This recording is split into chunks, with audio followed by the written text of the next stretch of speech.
Rustler 2-1. King, Rustler 2-1. 2-1, King, go. Right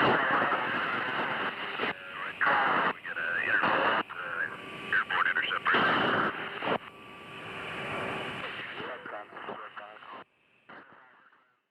On November 6, 1989, a pair of U.S. Navy A-6 Intruder attack jets launched on a routine training mission from Naval Air Station Whidbey Island, Washington. Only one returned. Lieutenant Chris Eagle, call sign Snacks, was the bombardier navigator in aircraft nose number 510 during that fateful flight. 510's wingman that day was crewed by pilot Lieutenant Ray Roberts, call sign Raybo, and bombardier navigator Lieutenant Commander Rivers Cleveland, call sign Phoenix. 35 years later, the three men sat down to tell the story of 510's crash and its crew's successful ejection. This is that story, in their own words. So, November 6, 1989, still remember it every day. We were going out, I was flying with our then XO, Denby Starling, and we were going out on a two-plane. It was going to be Raybo's section lead check. Raybo was flying with Rivers in the lead aircraft, so normal briefing cycle. Won't go into the lead up to the day and read you my whole breakfast routine out of my statement. But, out to the runway, normal section lead takeoff as two. Climbing out of Whidbey, passing through, 9,000 feet or so. We heard a thump, felt a thump, back right, and looked at all the gauges, and lo and behold, the flight hydraulic system had failed. Both needles at zero. Okay. So we're operating on the combined only, still perfectly flyable airplane. So when you say combined, that's like a backup hydraulic system for the airplane? It's not a backup per se, but the hydraulics were split, in their systems that they controlled in the airplane. Mm-hmm. So normally you'd have flight and combined. You could still fly the plane with the combined only. Flight was primary flight controls, combined with, landing gear. So you could come back and land, basically, right? So we'd get back and land, Yes. Perfectly flyable airplane. It did limit you in some ways. We'd have to blow down the gear because gear operated hydraulically. So we're going to have to blow down the gear. We knew these. We'd have to bring the flaps and slats down electrically. Again, didn't have the hydraulics necessary to do that. But that'd be all later. So we let these guys know that we lost a hydraulic flight system. So when you say these guys, so were they flying pretty close to you guys, or were they? Yeah, we were right up in formation. Raybo's leading us out on a two-plane. Oh, okay. So you had to. So you're making it was my section lead check. And so, as a wingman, if you have an emergency, you let your lead know, so we let them know. And the wingman is usually then going to become the lead, so we perform the lead change because the last thing you want is a pilot in an emergency aircraft have to fly form off his lead. So we did a lead change, and we started the comms with the right people to turn around, come back to Whidbey, and do our troubleshooting over Smith Island. It's a land as soon as practical or emergency. We really didn't expect him to eject. Like most things, you're expecting the good outcome that, you follow the procedures, you do the things that you're supposed to do, and you'll be able to bring it back. I mean, it happened all the time in the simulator. Here it was, literally a section lead check. I'm thinking, oh man, got the new XO on board, got the department head. I mean, a little nervous for that. Mm-hmm. Weather wasn't that great, So when we launch off, we're immediately into the weather, but we're probably at about 3,000 or 4,000 feet wind in the clouds, typical, winter weather around here. And so when they lost the hydraulic system initially, down below it was like, okay, we just, over the radio, we said, you got the lead. And then, we kind of swung out and got a little far and almost lost sight, and snuck up on their wing and, just to follow them around. Mm-hmm. So when you're doing that, it's just, at that point, we're trying to be a, good wingman and provide whatever support. Because it was their issue that they had to work through. We were heavy just after takeoff. We were dumping fuel all the way back. Working with approach to coordinate our return to the base and get out west of the island. And these guys are with us. We're going through our emergency procedures, and it didn't take long because we weren't far away. But to get back to Smith Island, and we're descending down and about 3,000 feet. We're starting to orbit in the island, and so now we're starting to think about landing. And so we get the flaps and slats down, they come down electrically, no problem. The next thing we need to do is get the gear down. So Demi went to blow the gear down, and we got barber poles, so the gear indicators up and lock, down lock, or barber poles in transition. Mm-hmm. All 3 barber pole, nose gear, 2 mains. And we told these guys what we saw in the cockpit.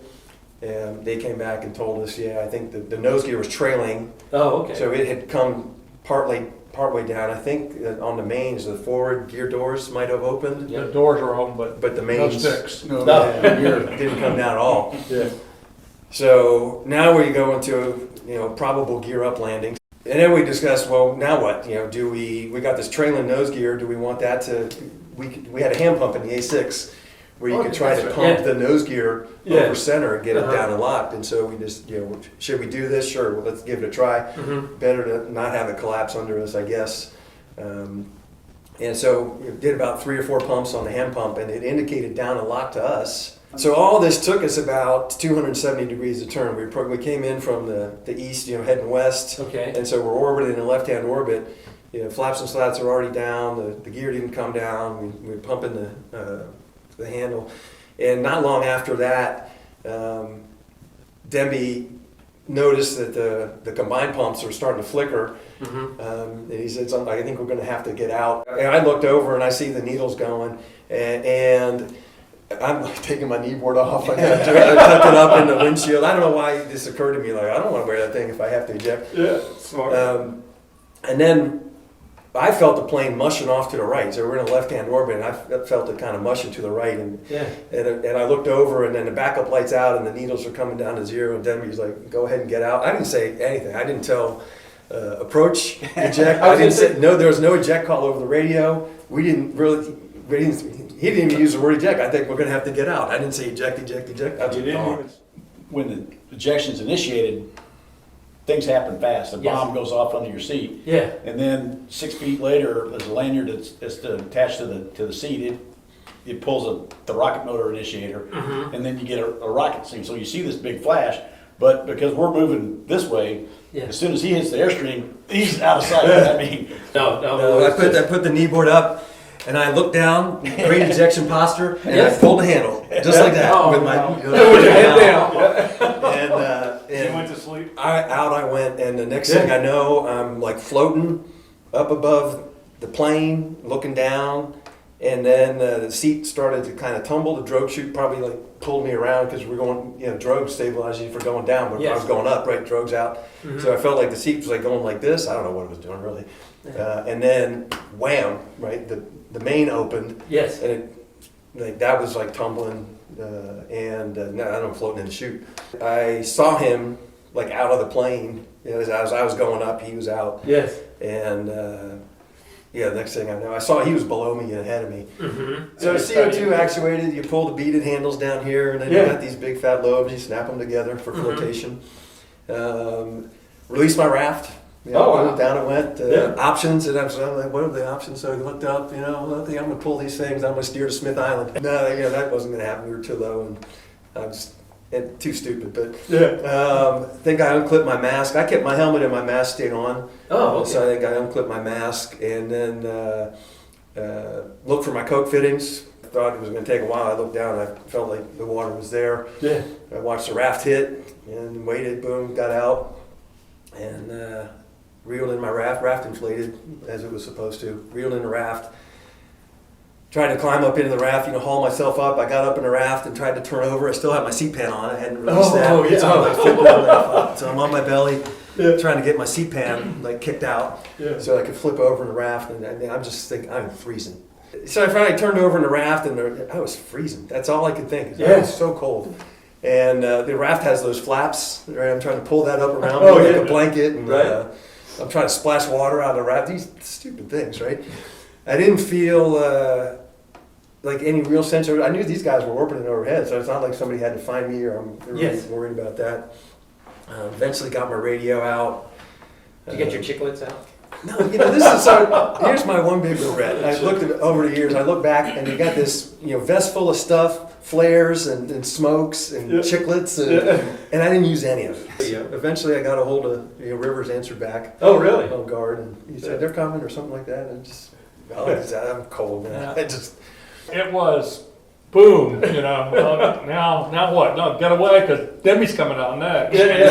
And, we saw 2 good shoots coming down, and then watched remember watching the A6, this big splash. Yep. And then we were just Anchored over talking there. to the tower, telling them where the helo, get the helo out there. We were holding overhead. The helo crew was eating lunch at the O Club. And they were looking out those big plate glass windows they have up there, and they saw 2 shoots. This is a story I heard. Yeah. And so they hauled ass to their cars, and they were going down, and they finally got paged or whatever their on-call retrieval mechanism was while they were driving back down to their hangar. That's the story I heard. Saw the helicopter coming out. They flew right at me. I'm like, awesome. I'm going to be out here. They flew right past me. They went straight out to Denby. They picked up. Yeah. So off they went to him. Picked him up. Came back and got me. Swimmer gets in the water, says, you got to get out of the raft. Like, we want me to do what? It was cold. He gets out of the raft. He did his thing. Stabs the raft with his knife. Did you still have your seat band connected? No, I sorted that out. I probably would have punctured the raft if I really tried to roll on top of that. He strapped me in, he horse collar me, hoisted me up, and pulled me aboard. And there's Demi with a big old gash across his face. Ooh, yeah. And no helmet. I think his helmet had rolled off in the ejection and gashed him across the nose. And so that's what I remember seeing as I got in the helicopter. There's Debbie already waiting for me, but bleeding. Yeah. It was freezing. So you have hospital right there too. So they took us over and spent the night in the hospital. Red Crown, Rustler 2-1. King, Rustler 2-1. 2-1, King, go.